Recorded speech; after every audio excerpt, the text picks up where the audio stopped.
transparan dan cepat juga, karena yang di Mabes Polri kan juga cukup cepat dan intens. Kami harap di Polda Metro Jaya juga sama. Ya, mungkin kembali lagi, mungkin mengenai hal ini kan yang paling tepat untuk menjawab adalah nanti para penyelidik di Polda Metro Jaya, Mbak. Namun secara umum seorang saksi itu kan ketika diundang, sehubungan dengan suatu dugaan tindak pidana, tentu seorang saksi ini tentunya diduga telah mendengar, melihat, atau mengalami juga dugaan tindak pidana apa yang sedang dilakukan penyelidikan.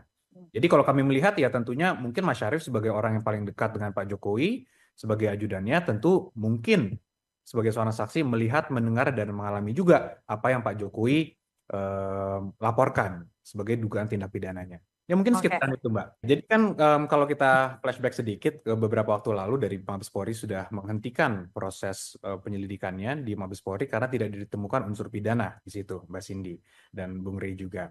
Nah, mengenai keaslian suatu dokumen itu jelas bahwa ketika dokumen dianggap palsu, barulah harusnya pengadilan yang menentukan ada terbukti atau tidak palsu atau kepalsuan dokumen tersebut. Ya, betul. Betul, itu kepalsuan. Artinya Hmm, sebenarnya asas hukumnya adalah semua dokumen itu harus dianggap asli hingga sampai dibuktikan sebaliknya. Karena contoh betul. BPN, Mbak, ketika dikeluarkan BPN kan ini mau kita pakai sebagai agunan misalnya di bank, ini harus dianggap asli sampai ada putusan pengadilan yang mengatakan ini palsu.